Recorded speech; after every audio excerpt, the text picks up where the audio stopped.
Your car was lying to you. Every time you turned the key, every time you drove to work, every time you sat in traffic, your car knew it was being tested, and it performed differently than when you were actually driving it. This is not science fiction. This is not a movie plot. This is not a conspiracy theory from the internet. This is a proven, documented, and legally established fact. This is what Volkswagen, one of the largest, oldest, and most trusted automobile manufacturers on the entire planet, deliberately and knowingly programmed 11 million diesel cars to do. They installed hidden software deep inside the car's computer system that could detect when the vehicle was being tested for pollution by government regulators and automatically switch into a special clean mode that met every legal emissions standard perfectly. The car appeared spotless during testing. But the very moment you turned the steering wheel and drove out onto an actual road, the software silently turned off the emissions controls, and the car began pumping up to 40 times the legal limit of toxic nitrogen oxide pollution directly into the air that you and your family and everyone around you were breathing. That excess pollution has now killed an estimated 124,000 people across Europe and the United Kingdom. According to scientific studies published in 2025, 30,000 children developed asthma as a direct result. Infants in communities near heavily trafficked roads were born with significantly lower birth weights. Infant mortality rates increased measurably, and the total economic damage from healthcare costs, lost productivity, and premature death has exceeded 760 billion euros. And Volkswagen, a company trusted by tens of millions of families around the world, knew exactly what they were doing. They knew it for over a decade, and they kept selling the cars anyway.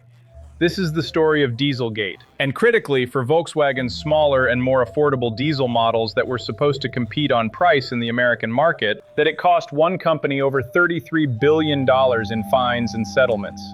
And if you have ever driven a diesel car, ridden in one, walked near a road where one was driving, or simply breathed the outdoor air in any major city over the past decade, this story is about what was being done to your lungs and your body without your knowledge, without your consent, and without anyone ever telling you the truth. But here is what most people do not know about this story.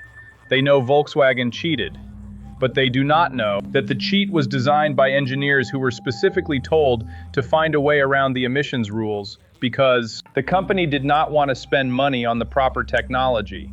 They do not know that Volkswagen gassed monkeys with diesel exhaust fumes in a laboratory to try to prove their cars were clean. They do not know that 40 engineers destroyed documents after the scandal broke.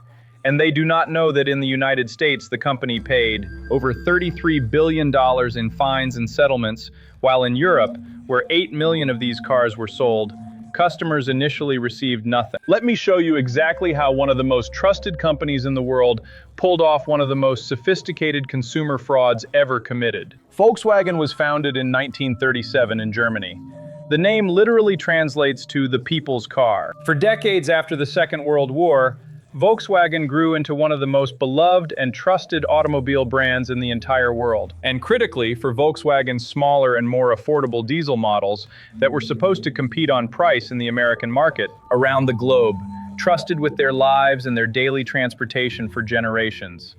By the 2000s, Volkswagen had grown into the largest car manufacturer on the planet, producing over 10 million vehicles per year. And critically, for Volkswagen's smaller and more affordable diesel models that were supposed to compete on price in the American market, it was the pride of German engineering. And in the mid-2000s, Volkswagen developed a bold and specific strategy. And critically, for Volkswagen's smaller and more affordable diesel models that were supposed to compete on price in the American market, that would eventually become synonymous with deception. Clean diesel. The idea was simple and appealing. Diesel engines get better fuel economy than gasoline engines, which means fewer trips to the gas station and lower carbon dioxide emissions. If they could prove that diesel was also clean, they could sell millions of cars to environmentally conscious American buyers. There was just one very significant engineering problem that stood in their way. Making diesel engines truly clean is extremely expensive. Diesel engines produce high levels of nitrogen oxides, dangerous pollutants that cause respiratory diseases, asthma, bronchitis, emphysema, and premature death. To reduce these emissions to legal levels, cars need advanced technology like selective catalytic reduction systems that use a liquid called urea to neutralize the pollutants. These catalytic reduction systems cost significant additional money per vehicle. And critically, for Volkswagen's smaller and more affordable diesel models that were supposed to compete on price in the American market.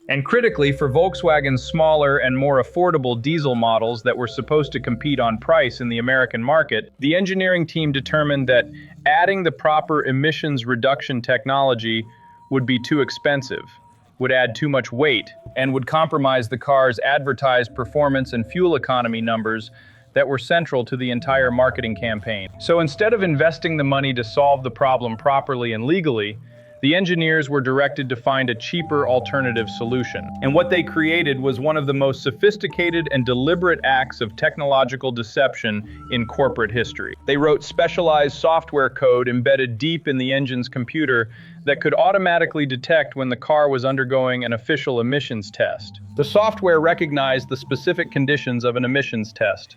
The steering wheel was not turning. The car was on a stationary roller. The test followed a predictable pattern.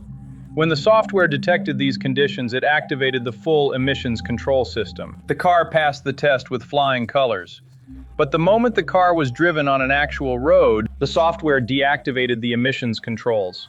The car performed better. It got better fuel economy.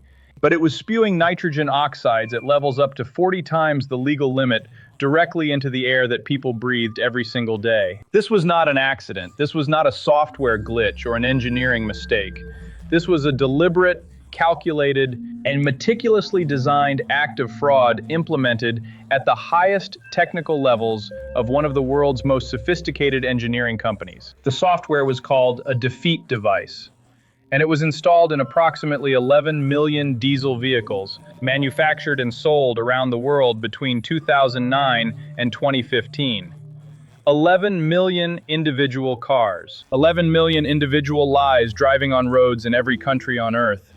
And for 6 straight years, the deception worked flawlessly. Volkswagen's diesel cars passed every single official emissions test in every single country where they were sold. Government regulators in Europe, America, and Asia had absolutely no idea that anything was wrong. On paper, these were the cleanest diesel cars on the road. In reality, they were among the dirtiest. Then a small, little-known, non-profit research organization called the International Council on Clean Transportation decided to do something remarkably simple that nobody, in any government agency in any country in the world, had ever thought to do before. They tested Volkswagen diesel cars on actual roads instead of in a laboratory. They partnered with researchers at West Virginia University, who strapped portable emissions testing equipment to the cars and drove them on real highways. The results were absolutely shocking. The nitrogen oxide emissions measured on actual roads were between 5 and 35 times higher than what the exact same cars produced during official laboratory tests. The numbers were so extraordinarily extreme that the researchers at West Virginia University initially assumed their portable testing equipment was broken or malfunctioning. They recalibrated. They tested again. The results were identical. The car was clean in the laboratory and catastrophically, dangerously filthy on the actual road. In September 2015, the Environmental Protection Agency issued a notice of violation to Volkswagen. The company initially tried to explain away the discrepancy with technical excuses, but the evidence was overwhelming. Within days, Volkswagen admitted the truth. They had installed defeat devices in millions of cars worldwide.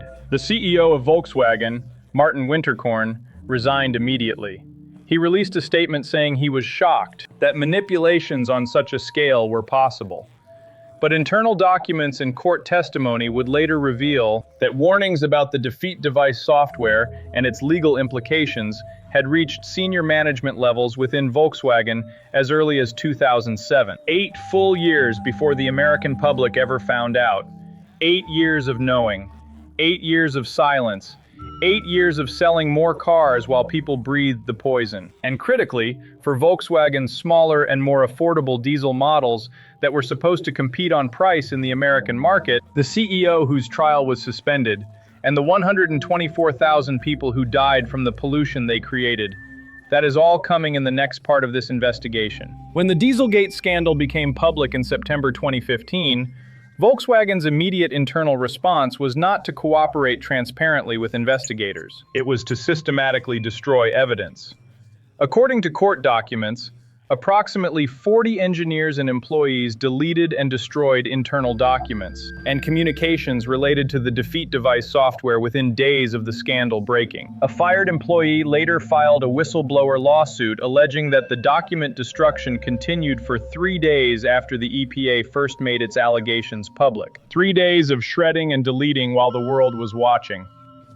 Volkswagen also had another disturbing secret. In 2014, a year before the scandal broke, research organizations funded by Volkswagen and other German automakers had conducted experiments where they gassed monkeys with diesel exhaust fumes. They strapped the animals into chambers and pumped the fumes from a Volkswagen diesel car into the enclosure to try to demonstrate that modern diesel emissions were not harmful. When this was revealed, it caused a global wave of disgust, but it showed how far the company was willing to go to defend its clean diesel narrative, even as they knew their cars were emitting pollution far beyond legal limits. In the United States, the legal consequences came swiftly and severely. The Department of Justice filed criminal charges. Several Volkswagen engineers and executives were indicted. James Liang, an engineer who helped develop the defeat device software, pleaded guilty and was sentenced to 40 months in federal prison and fined $200,000. Oliver Schmidt, the head of Volkswagen's U.S. Environmental Compliance Office, was sentenced to 7 years in prison after being arrested at an airport while trying to leave the country. The company itself pleaded guilty to 3 criminal felony counts, including conspiracy to defraud the United States and obstruction of justice. Volkswagen agreed to pay $2.8 billion in criminal fines alone. On top of that, the company paid approximately $14.7 billion to settle civil claims with American consumers, buying back hundreds of thousands of diesel vehicles and compensating their owners. In total, as of 2025, Volkswagen has spent over $33 billion in fines, settlements, vehicle buybacks, compensation payments, and legal costs related to the diesel scandal worldwide. $33 billion. That number makes Dieselgate the single most expensive corporate scandal in the entire history of the global automotive industry, and one of the costliest corporate frauds of any kind in any industry ever. But in Europe, the story was completely different. Despite selling 8 million defeat device-equipped diesel cars in European countries, Volkswagen initially paid no fines and offered no compensation to any European customer. The company cooperated fully with American prosecutors, sharing internal investigation reports and documents. But in Germany, where the decisions were actually made and where all the executives lived, those same documents were not shared with German prosecutors. German law does not have the same legal tools as American law. There is no corporate criminal liability. There is no conspiracy statute. Consumer class action lawsuits are extremely difficult to bring, and the German government, which has deep financial ties to the auto industry, showed little urgency in holding Volkswagen accountable on its own soil. It took nearly a decade for the first criminal convictions in Germany. In May 2025, a German court finally convicted 4 former Volkswagen managers of fraud. 2 received prison sentences. The heaviest sentence was 4 years and 6 months for the former head of diesel motor development. But the man everyone wanted to see on trial was Martin Winterkorn, the CEO who resigned the day the scandal broke. Winterkorn was charged with fraud and market manipulation. His trial was scheduled to begin in September 2024, but proceedings were suspended due to his health issues. It remains unclear if or when he will ever face a courtroom. Meanwhile, the human cost of Dieselgate has become devastatingly clear. A 2025 study by the Center for Research on Energy and Clean Air estimated that the excess pollution emitted by defeat device-equipped diesel cars killed approximately 16,000 people in the United Kingdom alone. Across Europe and the UK combined, an estimated 124,000 people died prematurely from the excess pollution. 30,000 children developed asthma directly linked to the additional nitrogen oxide emissions. The study also found that in the UK, Dieselgate-related pollution caused 800,000 days of sick leave and a total economic burden of £96 billion by 2024. Without action to remove these vehicles from the road, an additional 81,000 premature deaths and over 430 billion euros in economic damage are projected by 2040. And the pollution disproportionately affected the most vulnerable people. Research from the University of Pennsylvania found that in areas near roads with high concentrations of affected diesel vehicles, infant mortality increased by more than 1.5%, and low birth weight increased by nearly 2%. So what can we learn from Dieselgate? Lesson 1. Never trust a corporation to police itself on environmental standards. Volkswagen passed every official test for 6 years. The only reason they were caught is because an independent nonprofit decided to test the cars on actual roads instead of in a laboratory. Lesson 2. When the cost of doing the right thing is high, some companies will choose to cheat instead.